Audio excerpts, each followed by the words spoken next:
kubasuza bene data abakunzi ba Anaweza umwami Yesu abaho umugisha muraho n'amahoro.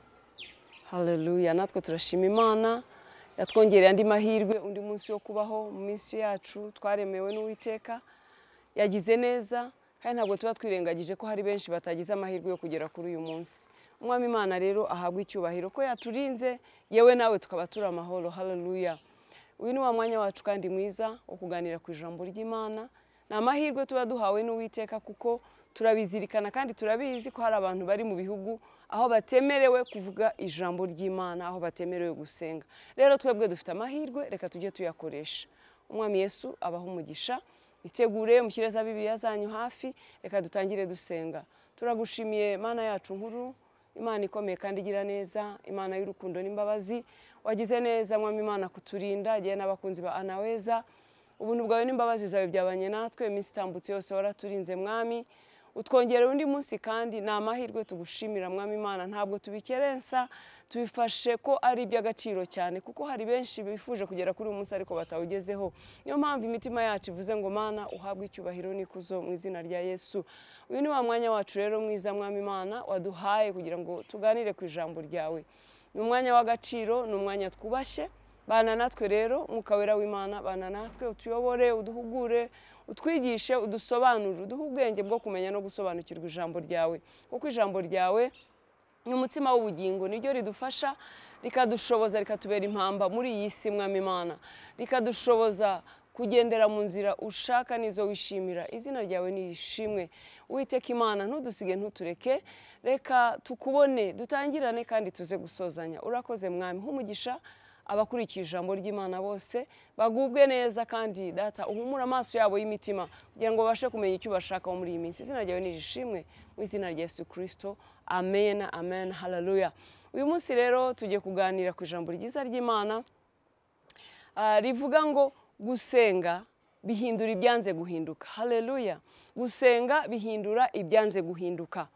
Wowe ufite ibintu byakunaniye, ubona byanze guhinduka, ubona byakubereye akaraha kajyahe, ubona byakubereye imbogamizi, fata gahunda yo gusenga. Gusenga bihindura ibyanze guhinduka. Gusenga kuzana ibitangaza by'Imana bigasohora mu buzima bwawe. Jya ukunda gusenga kuko gusenga ni inzira ibisubizo binyuramo.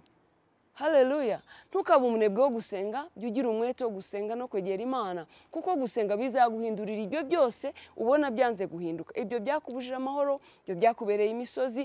Gusenga ni inzira tuvuganiramo n'Imana. Uretse no kubona n'ibyo bitangaza tuba dushaka, ariko iyo usenze uraruhuka, umutima wawe ukagira amahoro, ukumva uguwe neza, ukumva urinzwe n'Uwiteka, ukumva udahahamuwe n'iyi si kuko uba wumva waganiriye n'umuremyi wawe kandi ubu umwizeyeho imbaraga n'ububasha n'ubushobozi. Hamwe n'ibyo, hamwe no kugira amahoro muri we, ariko tubona n'ubutabazi binyuze mu gusenga. Ibyo byanze guhinduka bigahindurwa n'imbaraga z'amasengesho. Haleluya. Ibyananiye ubwenge bwawe, byananiye ubushobozi bw'abawe bose n'abakomeye wizeye bishoborwa n'amasengesho. Jya ukunda gusenga, wegera Imana, uzabona ineza yayo. Haleluya. Reka rero dusome ijambo ry'Imana, babandi bafite za Bibiliya zanyu hafi, mu gitabo cya Luka ibice 18 guhera ku murongo waho wa mbere. Aravuga ngo umugani w'umucamanza n'umupfakazi wamutitirije. Abacira umugani wo kubigisha ko bakwiriye gusenga iteka ntibarambirwe. Arababwira ati, hariho umucamanza mu mudugudu umwe utubaha Imana ntiyite ku bantu.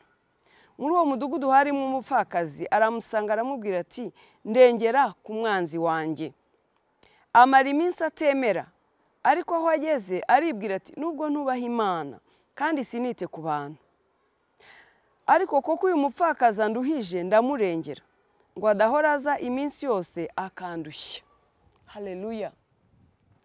Hariho umupfakazi mu mudugudu ararengana, abantu baramurenganya bamuhoye ko ari umupfakazi, babona ko adafite imbaraga zo kubarwanya, baramufatirana mu bibazo arimo, baramufatirana mu buzima arimo bwo kuba ari umupfakazi, baramurenganya.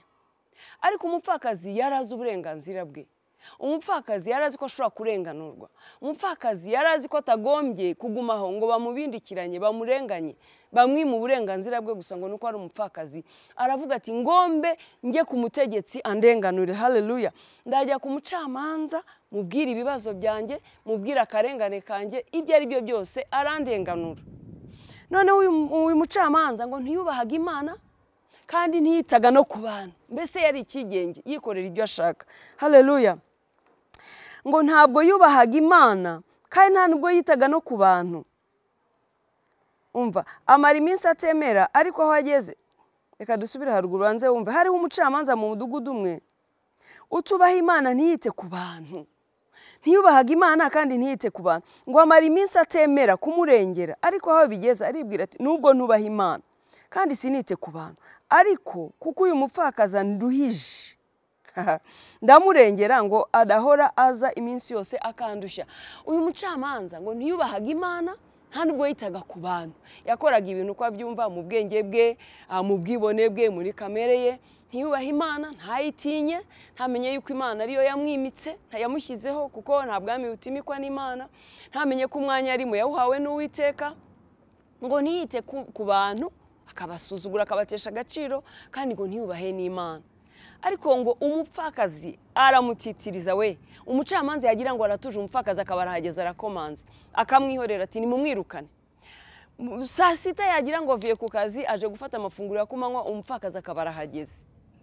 Mu gitondo akaba arahari, nimugoroba akaba arahari. Ngo araguma aramutitiriza, amwima umwanya wo kuruhuka, amubuza amahoro. Aravuga ati umva, sinzakureka utandengera. Ndumva ariko umupfakazi yibwiraga ati uyu mucamanza nubwo ansuzugura, nubwo antesha agaciro, nubwo magera akabwira abazamu ngo banyirukane, ariko umva nzajyayo kugeza igihe azarambirwa kandenganura. Haleluya. Kumara amaza kumeze gutyo ntabwo Imana ishobora kukwirengagiza.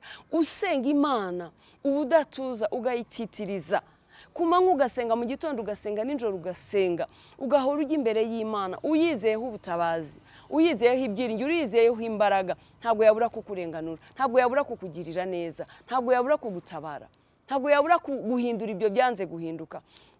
Uko urushaho kujya imbere y'Imana niko hari ikintu kigenda gihinduka mu buzima bwawe, niko igenda ihindura ibintu, niko ishyira ibintu mu buryo. Amasengesho ahindura ibintu, anyeganyeza imisozi, akimura imisozi. Haleluya. Amasengesho akuraho umwijima, akazana umucyo mu buzima bwacu. Jya ukunda gusenga ubudasiba, ntugahweme, ntugatuze. Ijambo ry'Imana riravuga ngo abibutse Uwiteka muri Yesaya ngo nimugatuze, ntimugahweme, ngo kugeza i Yerusalemu hahindutse ishimwe. Yesu ashimwe cyane. Niki kiguteye guturiza mu bibazo? Niki kiguteye guturiza mu ntambara? Cyangwa se niki kiguteye kudamarara ngo ubure gusenga Imana? Senga, kuko gusenga guhindura ibintu. Senga guhindura ibyanze guhinduka, gusenga gutunganya ibidatunganye, gusenga gushyira inzira hatari inzira. Umupfakazi rero yaragumye aratitiriza, atitiriza umucamanza. Mu mutima we yaribwiye ngumva sinzatuza.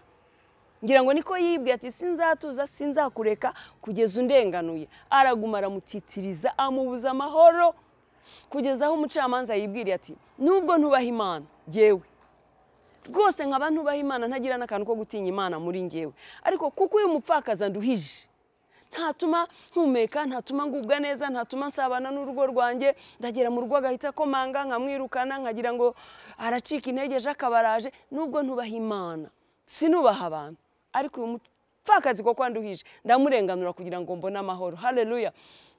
Mu yandi magambo umucamanza yaribwiye ati mva, narigenje, narenganije benshi, nanze gufasha benshi, ndabariganya, ariko uyu mupfakazi we ndabona yarajaje, sinzamukira kugeza amurenganuye. Haleluya. Uwo mutima nta muntu wawirengagiza, nta muntu wawirengagiza.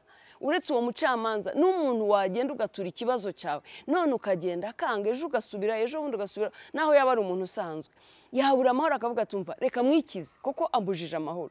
N'umucamanza rero ntabwo yabikoze kubera kubaha Imana cyangwa kubera kugirira impuhwe uyu mupfakazi. Hoya, yabikoze kugira ngo ahumeke, kugira ngo abone amahoro, avuga ati mva narigenje, ariko reka uyu muntu mwikize mbone yamvira ahangaha. Nubwo yabikoze mu buryo bwo kumwikiza, ariko nta kibazo. Umupfakazi yararenganuwe, abona ibyo yari yabuze, abona uburenganzira bwe. ibyo byatewe n'iki? Byatewe n'umuhati, byatewe n'umwete yashyizemo, byatewe no kudacika intege, byatewe n'imbaraga yashyizemo, byatewe no kumaramariza, kujya kwa wa mucamanza ntaruhe, ntacike intege, ntavuge ngo ndasuzuguritse, hoya. Rero nawe umwete uzashyiraho gushaka Imana, wo gusenga, wo kuyegera, nicyo kizatuma ikurengera, igatunganya ibyawe, igahindura ibyo ngibyo byanze guhinduka. Haleluya! Ibyo byanze guhinduka kubera ubwenge bwawe n'ubuhanga bwawe n'amashuri yawe n'amafaranga yawe, bizahindurwa n'amasengesho. Gira umwete wo gushaka Imana, wo gusenga. Ijambo ry'Imana riravuga ngo nkunda abankunda, ariko abashakana umwete bazambona. Uyu mupfakazi yarenganuwe n'uyu mucamanza kubw'uko yashyizeho umwete, kubw'uko yashyizeho umwete wo kujya iwe, ntamuhe guhwema, ntamuturize. Bituma umucamanza avuga ati umva, ndarambiwe, ndananiwe, uyu mupfakazi ngiye kumurenganura kugira ngo ndebe ko nahumeka. Imana yo ntabwo izakugirira neza kugira ngo irebe ko yahumeka nk'uko uyu mupfakazi umucamanza yabigenje. We izakurenganura kubera yuko uzaba wayiringiye, uzaba wayisenze, uzaba wayihanze amaso, ntabwo izabura kukugirira neza. Ndagukangura rero gusenga, kugira umwete wo kwiringira Imana, kugira umwete wo gusenga, kugira umwete wo kwishakana imbaraga zawe zose, udaciwe intege n'ibigeragezo, udaciwe intege n'intambara, udaciwe intege n'ibigukomere mu buzima, ahubwo bigusunikire kurushaho gushaka Imana, kuko niho uzabona ubutabazi. Haleluya! Ikindi nacyo ujye wongeraho gusoma ijambo ry'Imana. Gusenga, iyo byongeyeho gusoma ijambo ry'Imana, ijambo ry'Imana ni umucyo, rirakumurikira ngo nitabaza ry'ibirenge byacu. Rero gusenga kwawe kongeraho gusoma ijambo ry'Imana kugira ngo urushizeho kwaguka mu buryo bw'ubumana. Imana izakugirira neza, izahindura ibyo byanze guhinduka, uzabona ineza y'Imana n'imbabazi z'Imana ku buzima bwawe. Benshi bazatangazwa n'uburyo Imana ikugiriye neza, ariko uzaba ufite ibanga. Ibanga nta rindi, ni ukuyegera, ni ukuyisanga, ni ukuyiyegurira. Iyo niyo password mwene data yo kugira ngo usubizwe kandi utabarwe n'Imana. Haleluya! Mwami Imana aguha umugisha, ugira umwete wo gusenga, ugira umwete wo kwiyegurira Imana. Izabihindura ibyo byanze guhinduka, Imana izabihindura kubera amasengesho, kubera gusabana nayo. Haleluya! Uwiteka Imana aguha umugisha, Uwiteka kurengere, kunda kumwegera, nawe azakugirira neza, kuko ni isezerano ko atazadusiga kandi atazatureka, kandi yuko nitumushakana umwete tuzamubona. Yaranavuze muri Yeremiya ngo ntabaza ndagutabara, nkwereka ibikomeye biruje utamenya. Rero nshuti yanjye, nta kindi ukwiriye gukora uretse gusenga. Imana iguha umugisha, reka dusenge. Ndagushimiye Mana yanjye nkuru nziza y'icyubahiro, urakoze ku ijambo ryawe Mwami Imana uvuganye n'ubwoko bwawe. Baha umugisha, barengere, bagirire neza. Uhoza abarira, urenganura abarengana, utabara abagutabaza Mana. Gira ibyo uhindura mu buzima bwabo, kuko niwe byiringiro byacu, nta wundi mutabazi utari wowe. Kandi wadusezeranije ko nidutera intambwe 99 ari zawe. Tabara abo bose rero bakwiringiye kandi baguhanze amaso muri byose, ko kuri uwo kwizerwa no kwiringirwa. Iri jambo urishyigikirishe imirimo n'ibitangaza mu buzima bwabo. Izina ryawe nirishimwe. Urakoze Mana, kumvise gusenga kwacu mu izina rya Kristo Yesu. Amen.